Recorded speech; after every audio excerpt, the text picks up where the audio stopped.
Non, pas encore, parce que il y a une différence entre animer la foule et la magie. Ça fait 5 mois et demi, donc il se peut que j'ai encore du temps, quoi. J'ai encore du chemin à parcourir. Est-ce que là, pour toi, ou en... et si là, tout se passe bien dans le meilleur des mondes, tu reviens quand?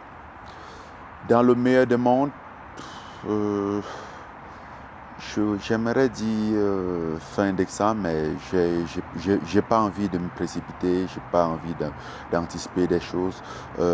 Surtout, ce que je veux pas, c'est de me voir étouffé et aggraver la situation. Donc, je préconise plus pour le début d'année prochaine. Et sur le papier, on peut plus te revoir où? À l'UFC, en MMA ou en boxe pour ta prochaine sortie? Tout est possible. Je suis un pratiquant de sport de combat et je suis un combattant dans la vie en général. On peut me voir partout. On peut me voir, je ne sais pas, demain à la tête d'une entreprise aussi. Euh, à l'UFC, possible. En boxe, possible. Voilà, tout est possible. On est aux États-Unis et comme disent les Américains, sky is the limit. Et dans le meilleur des mondes, là, toi, si tu as, on va dire, tout ce que tu as envie de faire, ce produit, tu reviens où début 2023, par exemple? Le problème, c'est pas ce que j'ai envie de faire. Le problème, c'est ce que l'UFC serait disposé à faire euh, pour, pour que je puisse re-signer, pour qu'on puisse trouver un accord.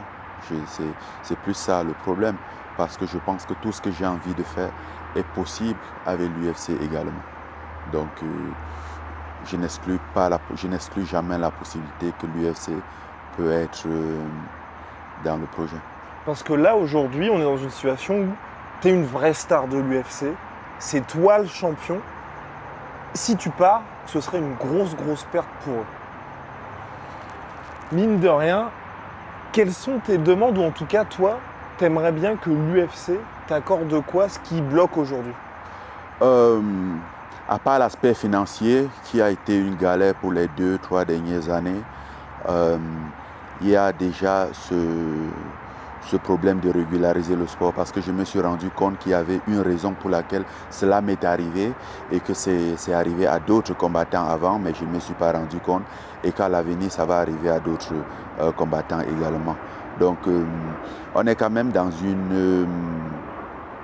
une société où, en tant que combattant, on contribue plus, mais on n'a aucune représentation. Alors, personnellement, je pense que ce serait mieux que dans le conseil d'administration de l'UFC, qu'il y ait au moins un seul représentant des combattants. Je ne parle pas du syndicat, mais je parle de quelqu'un qui va défendre les droits des combattants et qui va peut-être dire, OK les gars, vous prenez cette décision, mais sachez que ce n'est pas bon pour les combattants, qui va juste leur permettre de voir les choses de l'autre côté.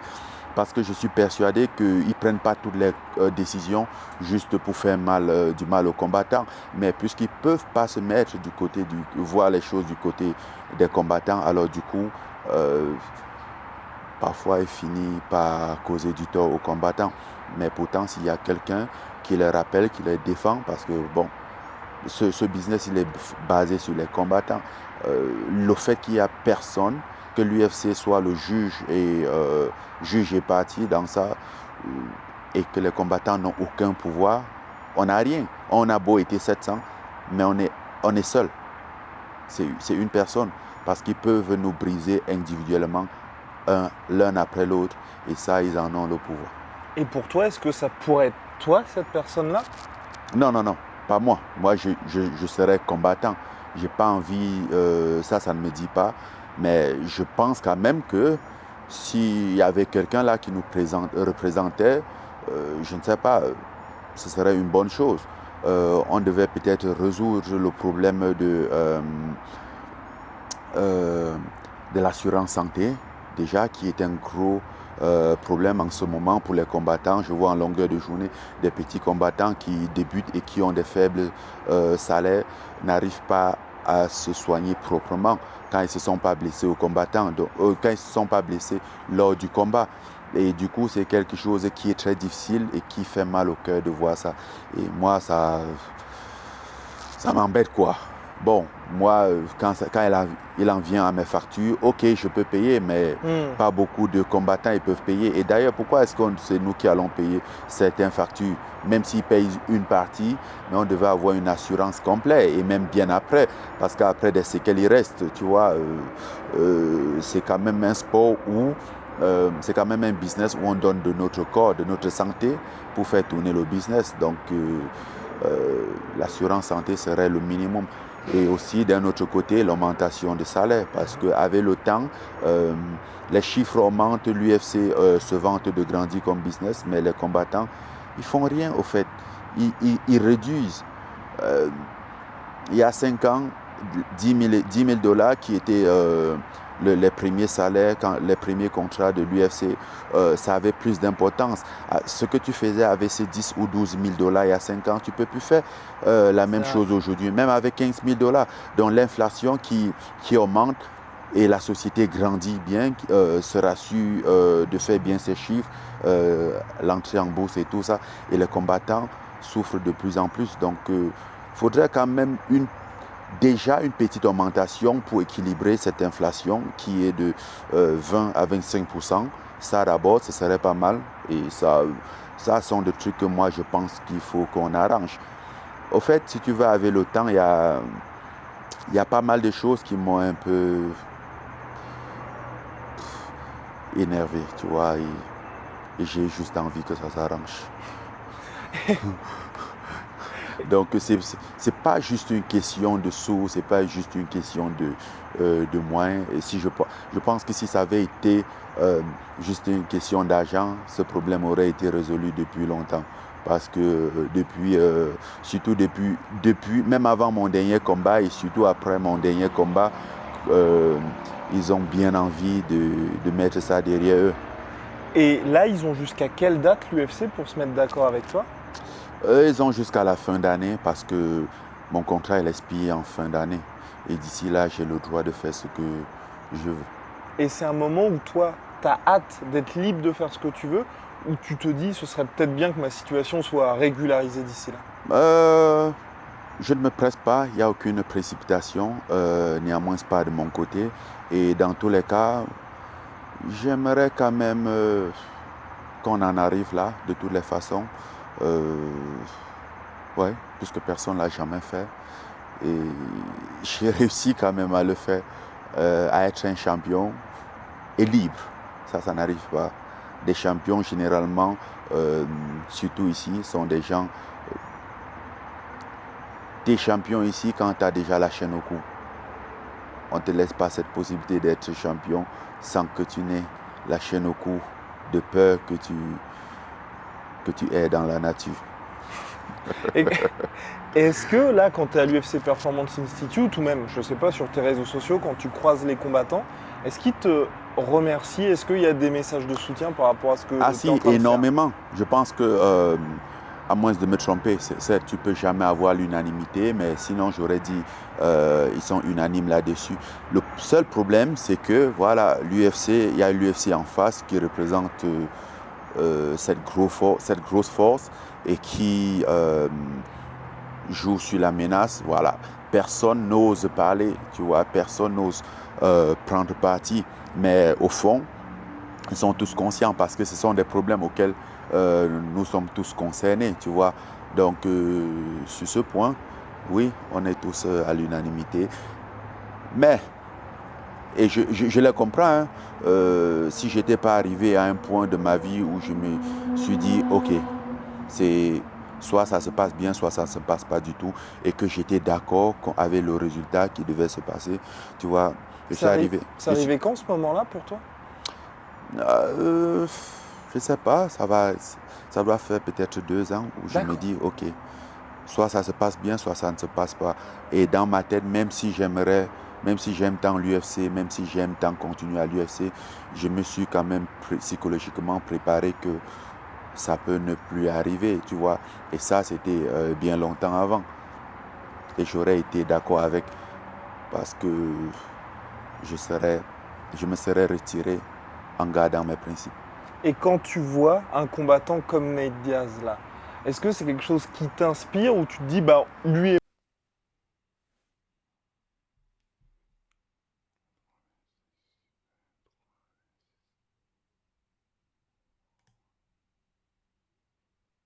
Comment l'histoire de contrat, ça finit. Tu vois, il y a plusieurs trucs pour en arriver au combat. Il y a beaucoup de si. tout, pour toi, ça donnerait quoi un combat revanche contre Cyril? En ce moment, je ne pense pas combat. Le seul combat que j'ai en ce moment, c'est contre moi, mon rétablissement. Après ça, on va voir où est-ce qu'on en est ou comment l'histoire de contrat, ça finit. Tu vois, il y a plusieurs trucs pour en arriver au combat. Il y a beaucoup de si pour en arriver au combat. Et d'ici là, qui sait ce qui va se passer? Je ne sais pas. C'est quelque chose auquel toi, dans le sens, tu vois, quand on voit aujourd'hui qu'il y a des discussions potentielles, il y avait un moment, c'était Stipe Miocic contre John Jones pour le titre intérimaire, peut-être c'était septembre, ensuite là potentiellement à décembre. Ils peuvent faire autant de ceintures intérimaires qu'ils veulent, je reste le champion, point barre. J'en ai déjà vu cette ceinture intérimaire, ça ressemble au déjà vu. Mais quand tu vois quelque chose comme ça, est-ce que toi tu te dis, c'est l'UFC avec leur planning qui fait que chaque mois ils ont des pay-per-view, tu te dis, il y a peut-être un manque de respect envers toi, ton statut de champion?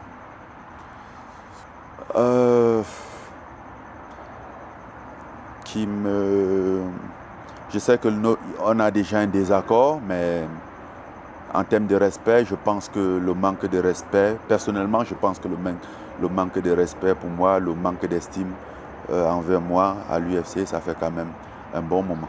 Ok. Ouais. Parce que, et c'est là que moi je trouve que c'est compliqué, on va dire, la situation de l'UFC avec toi, parce que j'ai l'impression qu'ils se rendent compte qu'aujourd'hui tu es une star pour eux, ou en tout cas que si sportivement ils veulent se débarrasser de toi, ça va être compliqué. Donc ils doivent aussi miser un petit peu sur toi. Et puis on le voit là, c'était ton anniversaire, il y a eu le poste de l'UFC pour te souhaiter ton anniversaire. Ils montent quand même, et puis tu étais présent à Paris, ils te mettent en avant quand même. Non, je ne suis pas d'accord avec toi. Tu as une vision d'un fan. C'est la politique, ça se fait. C'est beaucoup plus compliqué que ça. D'accord. Ouais. C'est beaucoup plus compliqué que ça. En même temps, ils ont une face. Non, je ne suis pas d'accord. Pas tout à fait. Si tu dis que l'UFC, ils font ma promotion, ah non, jamais. Non. Il y a beaucoup et je peux démontrer ça par mille manières. Tu vois. Et ça, je les ai déjà dit et je les ai dit non, je n'ai pas le sentiment d'appartenir ici encore. Ils ont dit, ah oui, mais pourquoi? Parce que, est-ce que tu as fait ça? Est-ce que j'ai dit non? Honnêtement, moi, les mythos auxquels vous faites ravaler certains, moi, je ne ravale pas. C'est clair que je ne fais pas partie de vos bonnes grâces. Et je ne veux pas faire partie de vos bonnes grâces, mais je veux juste être traité et respecté comme un combattant. Parce qu'à partir du moment où on a un contrat et que vous prenez la responsabilité de me promouvoir, à un moment, si vous ne le faites pas, c'est un manque à votre responsabilité.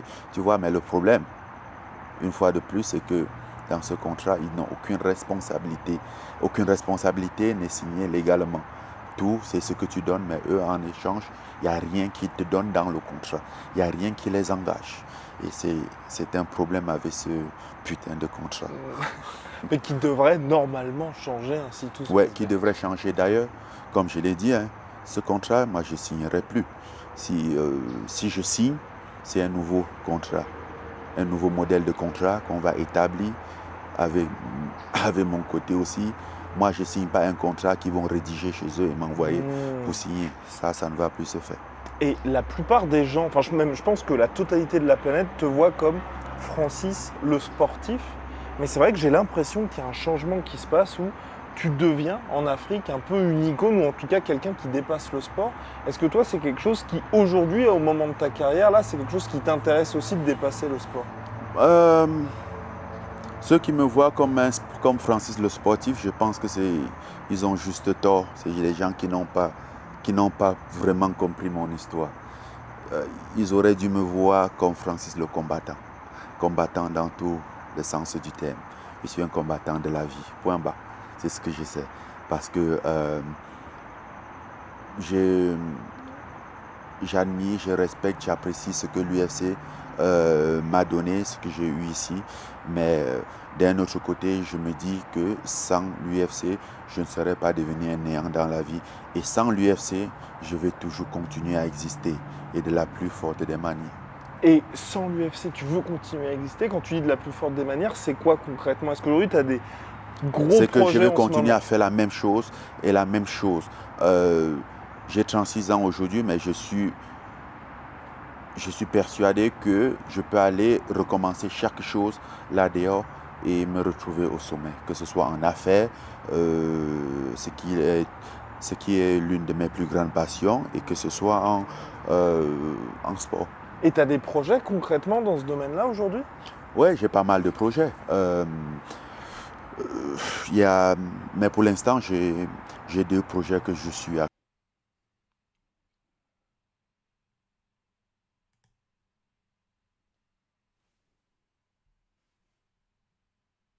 Moi, je me vois plutôt comme un entrepreneur.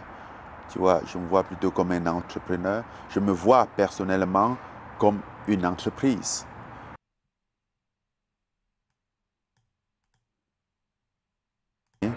Euh, Là, ouais, il y a pas mal de projets. Il y a pas mal de projets quand même. Il ne peut pas tout dire.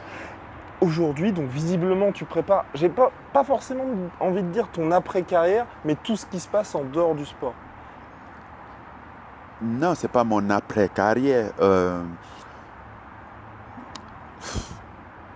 En fait, je pense que chaque sportif devrait avoir plusieurs carrières. Mhm. Parce que, oui, après carrière sportive, oui, ou pourquoi pas pendant, parce que moi, je me vois plutôt comme un entrepreneur, tu vois, je me vois plutôt comme un entrepreneur, je me vois personnellement comme une entreprise, tu vois, et que je suis le CEO de mon entreprise. Mais est-ce que tu vois le MMA comme un moyen justement d'investir dans tes autres passions parce que tu aimes bien être entrepreneur ou être le baddest man on the planet, c'est aussi une finalité pour toi? Être le baddest man on the planet en quoi? En, là, sport de combat. Euh, je pense que ça n'a aucune valeur, être le baddest man on the planet. Ça ne me sert pas. Soyons réalistes, ça ne sert pas à grand chose. Ce sont des petits titres qu'on donne pour un peu animer la, la galerie. Mais c'est pas. Moi, j'aime du concret, moi. J'aime des réalisations, j'aime des faits, j'aime l'héritage, j'aime le legacy. J'aime ce que je vais laisser par derrière, tu vois, du concret, quelque chose qu'on va toucher du doigt et qui va rester. Et aujourd'hui, ça va être ma dernière question, justement concernant le legacy, tu penses que